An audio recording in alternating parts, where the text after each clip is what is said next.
시편 81편은 표제에 나온 대로 아삽의 시입니다. 우리가 그동안 아삽에 대해서 이렇게 그 시편들을 살펴보았을 때 이 아삽은 다윗 시대의 성가대 지휘자였고요. 성가대 리더였고 히스기야 왕 때는 선견자로 불렸습니다.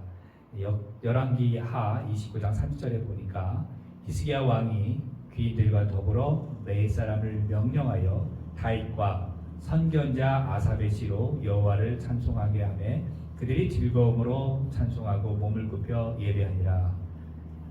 이렇게 나와 있습니다. 그러니까 다윗 시대는 성가대의 지휘자로, 그리고 히스기야 왕 때는 선견자로 불려질 만큼 굉장히 하나님의 일에 대해서 열심히 했던 사람이었습니다. 그래서 이 시편 81편을 보면 초반부에는 하나님을 찬양하는 것에 대해서, 그러니까 성가대 그 지휘자로서 하나님을 찬양하는 것에 대해서 촉구하고 있고요. 그 후반부에서는 하나님의 말씀에 대해서 이스라엘이 걸어왔던 그 일들을 회상하면서 하나님께서 말씀하시고 하나님이 이스라엘 백성들에게 어떤 마음을 갖고 계시는지, 무엇을 말씀하고 계시는지 이 선견자, 선지자의 마음으로 후반부를 이렇게 기록하고 있습니다. 그래서 이 81편을 통해서 특별히 아삽이 기록했던 이 시편 81편, 하나님이 어떤 분인가에 대해서 한번 우리가 살펴보면서 우리가 적용해 보도록 하겠습니다. 먼저 1절에서 4절 내용은 하나님을 찬송하는 내용인데요. 거기에 보면 하나님은 어떻게 나와 있느냐? 능력의 하나님이다. 그리고 야곱의 하나님이다 라고 이야기를 하고 있습니다. 그러니까 능력이다 라고 하는 건 힘이 되고요. 또 피난처라고도 볼 수가 있습니다.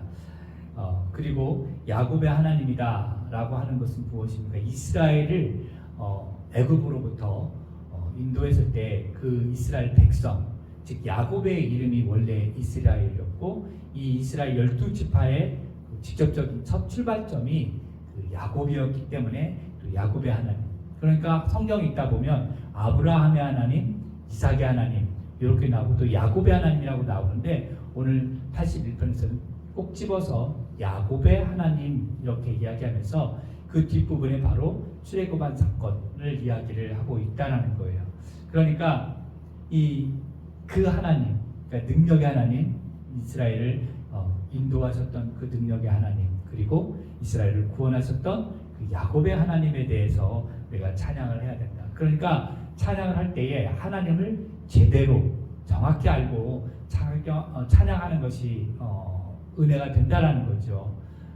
그러니까 막연하게 그냥 찬양하는 것이 아니라, 막연한 하나님을 찬양하는 것이 아니라 하나님이 어떤 분인가 이렇게 정확하게 우리가 알도록 이렇게 찬양을 해야 되는 거예요. 그래서 어쩌면 호세아가 선포했던 그 호세아 6장 3절의 말씀처럼 그러므로 우리가 여호와를 알자, 힘써 여호와를 알자라고 했던 그 고백이 한번 우리가 한번 짚어볼 필요가 있습니다. 그러니까 하나님에 대해서 정확히 알고 힘써 알아서 그분을 찬양하는 것이 맞다라는 거예요. 그런데 찬양할 때 그냥 찬양하는 것이 아니라 오늘 성경의 2절 말씀 이하를 보면 시를 읊으며 소고를 치고 또 아름다운 수금과 피파를 가지고 하나님을 찬양하라는 거예요.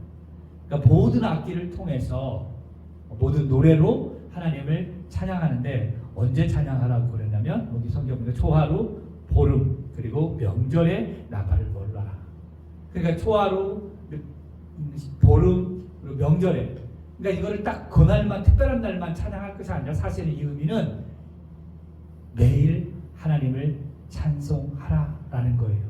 이것이 왜 이렇게 찬송을 해야 되는가? 오늘 보면은 4절에 이는 이스라엘의 율례요 야곱의 하나님의 규례다.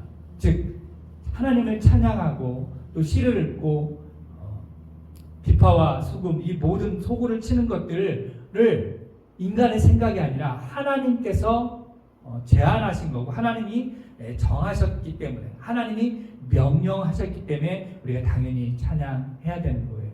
이스라엘 백성들은 알았습니다. 이사야 선지자가 말했잖아요. 이사야 선지자가 이사야 43장 21절에 보니까 이 백성은 내가 나를 위하여 지었나니 나의 찬송을 하려 함이라. 그러니까 하나님이 이스라엘 백성을 지으신 이유, 우리 사람을 지으신 이유는 뭐예요? 하나님을 찬송하게 하기 위해서. 그러니까 하나님께 찬송하는 것은 그것은 명령이었던 거예요. 그러니까 내가 기분이 좋다고, 기분이 나쁘다고, 뭐 즐겁다고 이런 것이 아니라 하나님의 명령이기 때문에 우리가 모든 것을 다해서 하나님을 정확히 알고 하나님을 찬송해야 되는 것이 마땅하다는 거예요. 그래서 우리가 막연한 하나님을 찬양하는 것이 아니라 우리의 능력이 되시는 하나님, 이스라엘을 구원했던 하나님, 즉 우리를 죄로부터 구원했던 그 하나님을 정확히 알고 찬양하는 것이 맞다라는 겁니다. 자, 그리고 어떤 하나님을 또 이야기를 하고 있느냐면 6절 말씀에 보니까 이르시되 내가 그 어깨에서 짐을 벗기고 라고 했습니다. 즉 짐을 벗기시는 하나님에 대해서 이렇게 이야기를 하고 있어요. 어떤 짐이었습니까? 그러니까 이 말씀 보면은 이스라엘 백성들이 그 애굽에서 살 때, 노예로 살 때에 그 노역을 했잖아요. 벽돌을 굽고 힘든 일을 했을 때에 하나님께서 모세를 통해서 이스라엘 백성들을 출애굽시켰잖아요. 거기에서 그 짐, 그 힘든 짐을 벗겨주셨다라고 하는 거예요.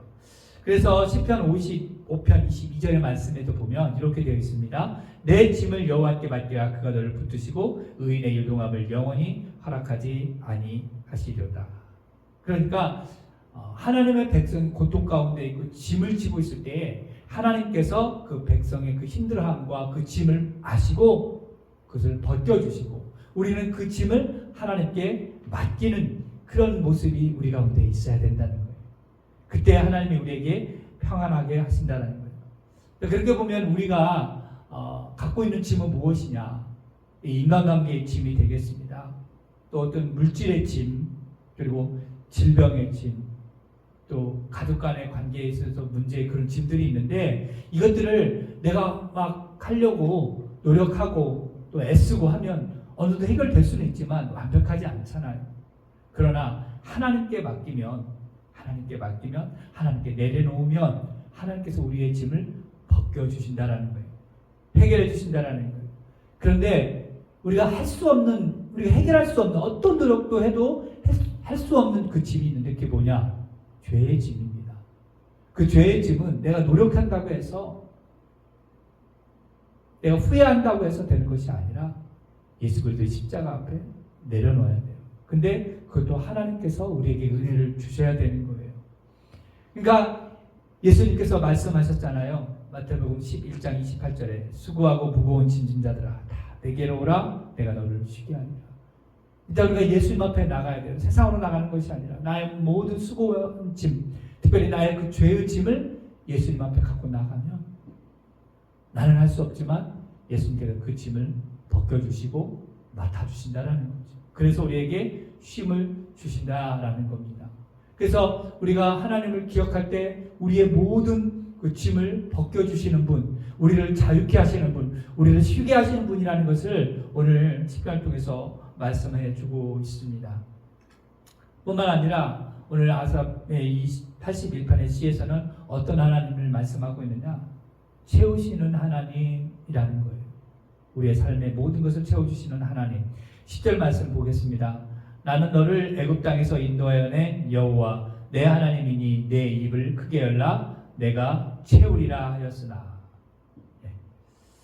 제가 한국에서 사역할 때에 성도님들의 어떤 가정이나 또 사업장에 가보면 내 입을 크게 열라 내가 채우리라고 하는 어떤 이 성경 구절이 예쁘게 디자인되어서 액자로 이렇게 걸려있는 것을 종종 보곤 했습니다.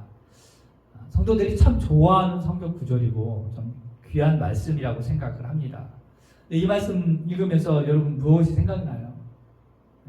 제비가 새끼에게 먹이를 줄 때 그 새끼들은 그 먹이를 먹기 위해서 입을 크게 벌리잖아요. 그래서 어미는 봤을 때 입을 가장 크게 벌린 새끼에게 먹이를 준 것 같습니다. 그것이 생각이 나요. 그러니까 우리가 하나님 앞에 입을 크게 벌리면 하나님께서 우리를 채워주신다. 우리의 필요를 채워주신다라고 하는 것을 이렇게 이해할 수 있어요. 그런데 조심할 게 있습니다. 이 말씀이 그냥 나온 게 아니에요. 무턱대고 우리가 입을 크게 열다고 해서 하나님이 막 채워주는 것이 아니라 그 앞뒤 문장을 보면 우리가 더 그것을 조심하게 이해할 수 있어요. 무슨 말이냐면 6절 말씀 보면 너희 중에 다른 신을 두지 말며 이방 신에게 절하지 말지어다. 나는 너를 애굽 땅에서 인도하여 낸 여호와 내 하나님이니 내 입을 크게 열라 내가 채우리라 하였으나 11절 내 백성이 내 소리를 듣지 아니하며 이스라엘이 나를 원하지 아니하였도다. 앞뒤 문맥을 보면 결국에 뭐냐면 하나님만을 섬겨라. 다른 신을 섬기지 말고 또 하나님의 말씀을 잘 들어라. 그럴 때에 네가 입을 크게 열면 하나님께서 채워주신다라는 거예요. 그런데 오늘 성경 말씀에 보니까 결국엔 뭐예요? 이스라엘 백성들이 가나안 땅에 들어와서 우상을 섬기죠. 하나님 말씀을 듣지 않아요. 그러니까 하나님은 자기만 잘 섬겨주면 하나님만 잘 섬기면 그래서 입을 크게 열면 채워주려고 그랬는데 우상을 섬기고 말씀을 듣지 않은 거예요. 그러니까 하나님께서 채워주지 않았다라는 그런 의미가 됩니다. 무슨 말이에요? 우리가 무조건 하나님 제가 입을 크게 엽니다. 하나님 나를 채워주세요. 내 입을 채워주세요. 내 필요를 채워주세요. 그렇게 기도하기 전에 정말 내가 하나님을 온전히 마음과 뜻과 힘을 다하여 사랑하고 있는지 하나님보다 더 다른 것을 쫓아가고 있지는 않는지 하나님을 나의 욕망을 채워주는 어떤 알라딘의 그 요술 램프처럼 생각해서 하나님 내 소원 이러니까 채워주세요. 나 중심의 어떤 신앙의 간구를 하고 있지는 않는지 오늘 말씀 분명히 이야기하고 있어요. 다른 신을 섬기지 말고 내 말에 귀를 기울여라. 그러면 네가 입을 열릴 때에 내가 채우겠다라고 말씀해 주시는 거예요.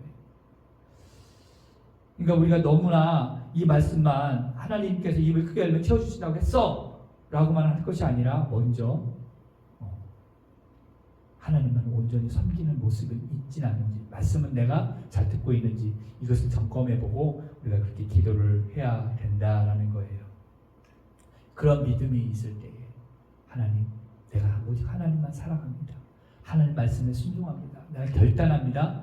그러니 내가 입을 크게 벌립니다. 주님 채워주세요. 이런 믿음의 고백들이 우리 가운데 있었으면 좋겠습니다.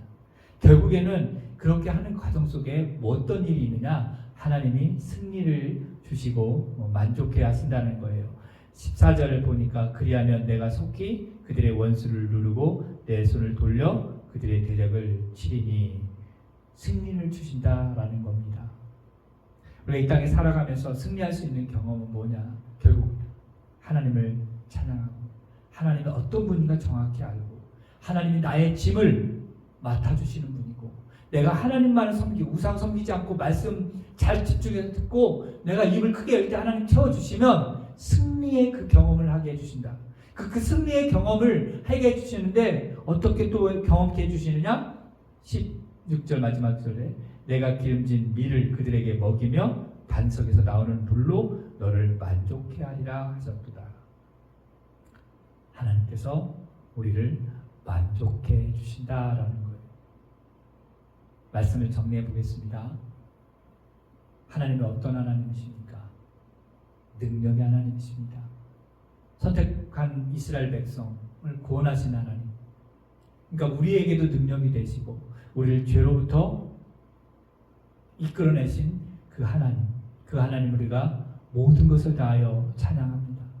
찬양하면서 우리의 죄짐을 하나님 앞에 십자가 앞에 내려놓고 우리가 쉼을 얻고 또 우리가 하나님을 절대적으로 섬기고 말씀에 순종하여 입을 크게 열 때 하나님이 채우시는데 우리의 원수들을 이기게 하시고 우리의 삶 속에서 만족해 하시는 것들을 경험케 하실 것이다 라고 하는 것이 시편 81편 말씀입니다. 이 아침에 이 말씀을 붙들고 우리가 믿음으로 함께 기도하는 시간을 갖도록 하겠습니다.